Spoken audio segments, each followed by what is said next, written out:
स्वागत है दोस्तों आपका अपने चैनल स्कूलिंग एजुकेशन में। दोस्तों हम लोग एनसीईआरटी और जेसीईआरटी के कक्षा 6 के इतिहास के पुस्तक में हम लोग आई लेसन अध्याय 4 देखने वाले हैं। ठीक है, अध्याय 4 इसमें कौन लेसन का नाम क्या है, क्या बताती है किताब, हमें किताबें और कब्रें, इसको हम लोग आज अध्ययन करने वाले हैं। इससे पहले हम लोगों ने सिंधु घाटी सभ्यता, हड़प्पा सभ्यता के बारे में देखा। उससे पहले हम लोग मानव बसावट के बारे में, कैसे मानव ने बसना प्रारंभ किया, किस प्रकार से उसको खेती स्टार्ट किए थे, उसके बारे में हम लोग देख चुके हैं। ठीक है, आज हम लोग क्या बताते हैं किताबें और कब्रें के बारे में हम लोग देखने वाले हैं कि फिर ग्रंथों की रचना किस प्रकार हुई, वो चीज़ें हम लोग जानने वाले हैं। ठीक है, तो आइए स्टार्ट करते हैं। दोस्तों आज चैनल पे आप नए हो तो चैनल को सब्सक्राइब करें और बेल आइकन को प्रेस करें, जिससे कोई नोटिफिकेशन आपसे छूट ना जाए, और वीडियो को लाइक कर दें। ठीक है, और अन्य स्टूडेंट्स के साथ शेयर कर दें। दोस्तों आइए हम लोग देखते हैं महत्वपूर्ण, इस अध्याय की महत्वपूर्ण शब्दावलियों को। ठीक है, इसमें सूक्त क्या है, सोम, सरदार, जन, विष और महापाषाण, ये क्या है, इनके बारे में देख लेते हैं। इन महत्वपूर्ण शब्दावलियों का प्रयोग करके हम लोग क्या कर सकते हैं, अपने प्रश्नों को जो उत्तर लिखने वाले हैं उसमें उसमें एट्रैक्टिव बना सकते हैं, आकर्षक बना सकते हैं। ठीक है, सूक्त क्या है, सूक्त जो दोस्तों ये वेदों में लिखे गए प्रार्थना है, इसको सूक्त बोला गया है। ठीक है, सोम क्या है, एक विशेष प्रकार के पौधे से पेय पदार्थ निकलता है, इसको सोम सोम कहा गया। सरदार एक कबीलाओं का जो नेतृत्व करता है उसे सरदार कहते हैं। जन क्या है, जनता को, जन का पर्याय से जनता, जनता को जन यहाँ पे कहा गया। ठीक है, और समुदाय को विश्व कहा गया। ठीक है, महापाषाण क्या है, ये महापाषाण दोस्तों कब्रों, प्राचीन समय में क्या किया जाता था, कब्रों पे एक शिलाखंड, बड़ा विशाल शिलाखंड रख दिया जाता है, जिसे महापाषाण के नाम से जानते हैं। अब हम लोग दोस्तों आप देखते हैं दुनिया के प्राचीनतम स्रोतों में से एक। ठीक है, प्राचीनतम स्रोत कौन से, लिखित स्रोत के बारे में हम लोग अध्ययन करने वाले हैं, और पुरातात्विक स्रोत के बारे में हम लोग लिखने वाले हैं। ठीक है, प्राचीनतम स्रोत में हम लोग देखते हैं, लिखित स्रोत में हम लोग क्या जानते हैं, वेद है, पुराण है, उपनिषद है, ये हमारे सबसे प्राचीनतम स्रोत है। ठीक है, तो हमारे जो भारतीय साहित्य में जो है क्या है, 4 वेद हैं, 18 पुराण है और 108 उपनिषद है। कितना है, 4 वेद, 18 पुराण और 108 उपनिषद की संख्या है। ठीक है, और वेदों में कौन कौन से वेद है, 4 वेद है, तो ऋग्वेद, सामवेद, अजुर्वेद और अथर्ववेद है। ठीक है, ये 4 वेद है। अब हम लोग एक एक करके इसकी विशेषताओं के बारे में अध्ययन करने वाले हैं। ऋग्वेद सबसे प्राचीनतम ग्रंथ है, मैंने पिछले अध्याय में भी बताया था, और उससे पहले वाले में भी बताया था कि इसकी रचना लगभग 3500 वर्ष पहले पूर्व हो चुकी थी। ठीक, रचना हुई थी, तो लगभग 3500 वर्ष पूर्व इसकी रचना हुई थी। ठीक है, और ये सबसे प्राचीनतम ग्रंथ है, प्राचीनतम वेद है, सबसे प्राचीनतम वेद। ठीक है, इसमें हम लोग देखते हैं 10 मंडल में विभक्त, ये ऋग्वेद जो है 10 मंडल में विभक्त, और यहाँ हम लोग देखते हैं 1028, लगभग 1028 के प्रार्थनाएं इस पर लिखी हुई है। एनसीईआरटी में 1000 लिखा हुआ है, 1000 से ज़्यादा प्रार्थनाएं इसमें लिखी हुई है। इसको सूक्त कहा गया। ठीक, प्रार्थनाओं को क्या किया, सूक्त कहा गया।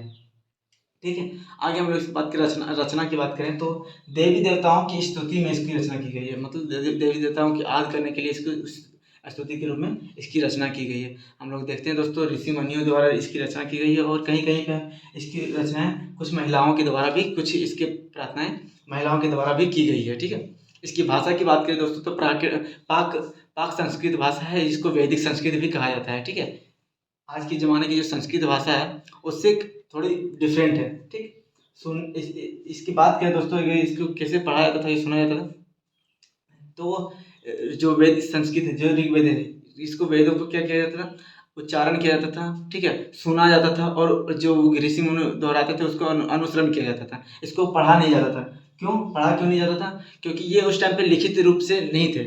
जब बाद में इसको, जब 3500 वर्ष पूर्व जब लिखित स्रोत में आए तब इसको पढ़ा जाता था। ठीक है, उससे पहले क्या था, उससे पहले हम कोई टीचर जो है, ऋषि मुनि है, वो अपने शिष्यों को बता रहे, उसके बाद शिष्य सुन के उसको स्मरण करते थे, याद करते थे, और उसके बाद फिर वो अपने शिष्यों को बताते थे। इस तरह से परंपराएं चलती गई, बाद में इसका लिखा गया। ठीक है, लिखा कब गया, लगभग 3500 वर्ष पूर्व। ठीक है, अब आगे देखते हैं अजुर्वेद के बारे में। तो दोस्तों हम लोग इसमें देखते हैं आगे के नियम और विधियां इसमें अजुर्वेद में लिखी हुई है। आगे कैसे होता है, उसकी विधियां क्या क्या हैं, उसमें कौन कौन वस्तुएं प्रयुक्त की जाती हैं, उसके बारे में हम लोग अजुर्वेद में देखते हैं। ठीक है, यह इसकी जो पंक्तियां जो है वो गद्य और पद्य विधि के दोनों विधि में इसका उल्लेख किया गया है। ठीक, सामवेद की बात करें तो यह नृत्य और संगीत की रचना हम लोग इसमें देखते हैं, ठीक है। और सामवेद को जो है भारतीय संगीत का जनक भी कहा जाता है, भारतीय संगीत का जनक सामवेद में, ठीक। इस सामवेद में हम लोग देखते हैं सूर्य के देवता की स्तुति के लिए जो मंत्र है वो सामवेद में लिखे गए हैं, ठीक है दोस्तों। आगे बात करें अथर्ववेद की बात करें तो यह 20 अध्याय में विभक्त है 20 अध्याय में विभक्त है, जिसमें से 8000 मंत्रों का संग्रह है, ठीक है। अथर्ववेद 8000 मंत्रों का संग्रह है। इसमें हम लोग देखते हैं रोगों के बारे में, इसमें रोगों का उपचार के बारे में, हम औषधियों के बारे में इसका उल्लेख हमें अथर्ववेद में मिलता है। शादी विवाह के जो रस्म रिवाज होते हैं वो भी इसमें अथर्ववेद में मिलता है। और उसके बाद जादू टोना भूत प्रेत जो हम लोग के जो झाड़ फूक होता है वो। आगे हम लोग देखते हैं दोस्तों मवेशी, घोड़ों और रथ के बारे में, ठीक है। उसके बाद फिर युद्ध सरदार के बारे में देखेंगे, फिर लोगों की विशेषताओं के बारे में देखेंगे, बताने वाले शब्दों के बारे में डिटेल में देखने वाले हैं, ठीक है। मवेशी, घोड़ों, रथ, इसका उल्लेख हम लोग ऋग्वेद में देखते हैं, ठीक है। ऋग्वेद में जो है इसे प्राप्त करने की प्रार्थनाएं लिखी हुई है। ऋग्वेद में मवेशी, घोड़े, रथ और पुत्रों की प्राप्ति के लिए अनेक प्रार्थनाएं लिखी हुई है, ठीक है। इसमें लड़ाई के बारे में देखते हैं। जो ये मवेशी और घोड़े जो है ये लड़ाई के द्वारा प्राप्त किए जाते थे, ठीक है। अन्य समुदाय जो थे उससे, ठीक है। लड़ाइयाँ जो जमीन के लिए, पानी के लिए, लोगों को बंदी बनाने के लिए लड़ाइयाँ लड़ी जाती थी, ठीक है। इसमें जो धन प्राप्त होता था लड़ाई द्वारा उससे कुछ भाग सरदार रख लेते थे, कुछ भाग पुरोहित को दिया जाता था। फिर कुछ भाग जो है जिस शेष बच जाता था उसे समुदाय में बांट दिया जाता था, लोगों में बांट दिया जाता था। और कुछ अग्नि धन के लिए प्रयुक्त किया जाता था, ठीक है। और अग्नि में हम लोग देखते हैं दोस्तों कि अग्नि में घी, अनाज और जानवरों की आहुति दी जाती थी। अब हम लोग देखते हैं युद्ध कौन लड़ते थे, या फिर सरदार कौन थे, ठीक है। तो युद्ध जो है वो अधिकांश जो युद्ध है वो पुरुषों के द्वारा लड़ा जाता था। इसमें पुरुष अधिकतर भाग लेते थे, ठीक है। इन लोगों के पास अस्थायी सेना नहीं थी। जब युद्ध लड़ा जाता था तो समुदाय को इकट्ठे किया जाता था, उसके बाद युद्ध लड़ा जाता था, ठीक है। अस्थायी सेनाएं नहीं थी, ठीक है। अब सरदार कौन होता था, सरदार नेतृत्व कौन करता था इन समुदाय को, तो हम लोग देखते हैं जो बहादुर जो थे, बहादुर और कुशल सैनिक थे उसको सरदार के रूप में चुना जाता था, ठीक है। यहाँ पे हम लोग देखते हैं दोस्तों जो सरदार को चुना जाता था, ठीक है। यहाँ पे पैतृक जो पिता के बाद पुत्र बनते थे, राजा बनते थे, वैसा नहीं था। यहाँ पे जो कुशल और जो बहादुर सैनिक थे उसको सरदार के रूप में चुना जाता था, उन लोगों को सरदार के रूप में चुना जाता था।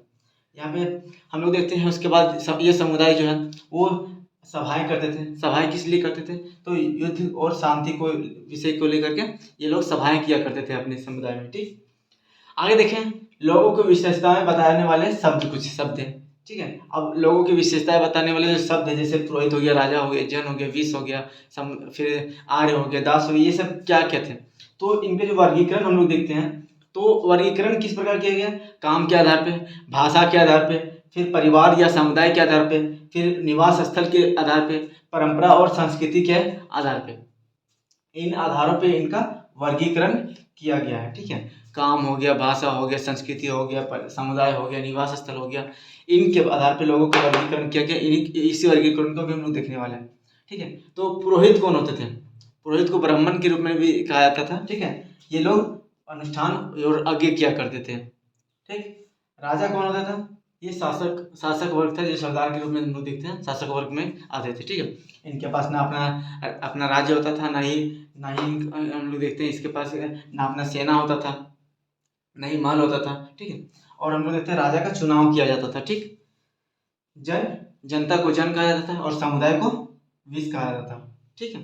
जनता को जन और समुदाय को विष कहा जाता है, ठीक है। आर्य कौन होते थे, जिन्होंने इन प्रार्थनाओं की रचना करी वो खुद को अपने आर्य कहते थे, ठीक है। और जो इनके विरुद्ध थे उनको दास कहा जाता था। दास प्रार्थनाएं नहीं करते थे, ठीक। दोस्तों आगे हम लोग देखते हैं महापाषाण कब्र के बारे में। ये एक प्रथा थी, ठीक है, जो लगभग 3000 साल पहले चल रही थी। कैसी प्रथा थी, तो कब्रों के ऊपर बड़े बड़े शिलाखंड रखे जाते थे, ठीक है। इसकी विशेषता थी, बड़े बड़े शिलाखंड कब्रों के ऊपर रखे जाते थे, महापाषाण, जिसे महापाषाण कहते थे, ठीक। 3000 साल पहले। अब कहाँ पे थे भारत के, तो भारत के दक्कन हो गया, नॉर्थ ईस्ट इंडिया हो गया, दक्षिण भारत हो गया और कश्मीर में ये प्रथा चल रही थी, ठीक है। इसके बारे में बात करें, कब्रों के ऊपर बड़े बड़े शिलाखंड रखे जाते थे जिसे महापाषाण कहते थे।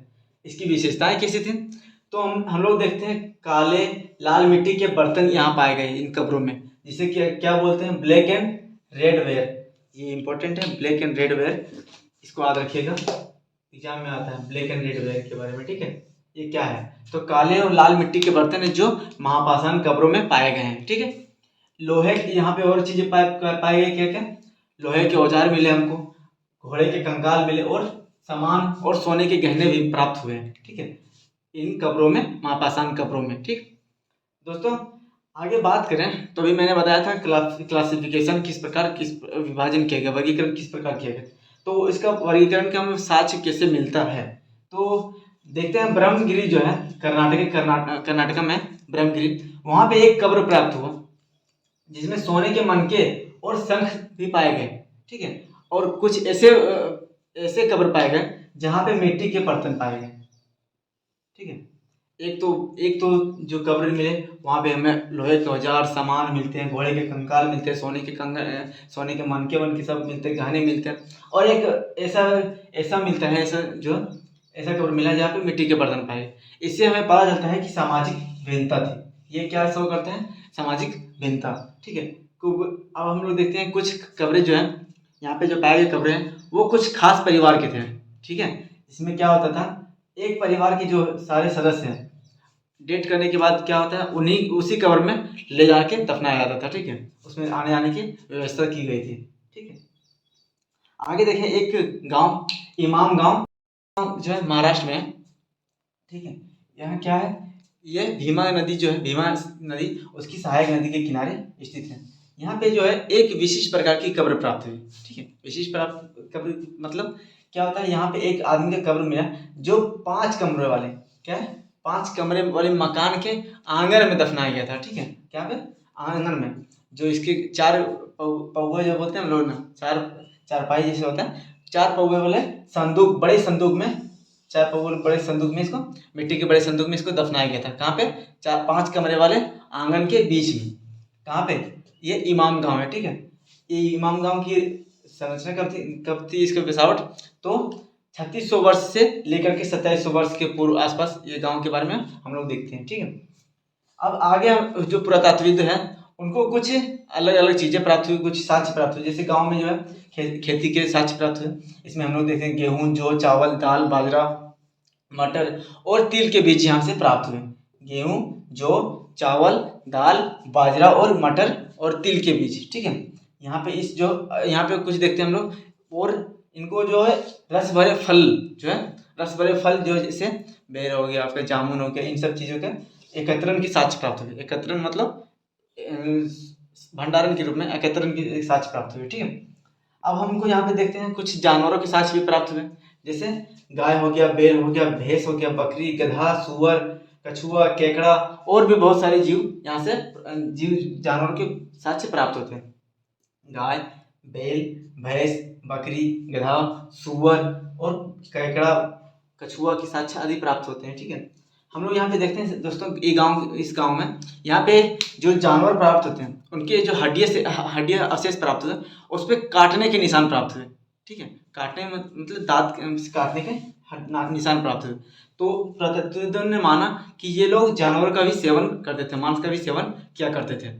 दोस्तों अगर जानकारी अच्छी लगी हो तो वीडियो को लाइक करें, कमेंट में बताएं कि वीडियो कैसी थी, और अन्य स्टूडेंट्स के साथ शेयर करें जिससे हमारे साथ जुड़ सके। धन्यवाद।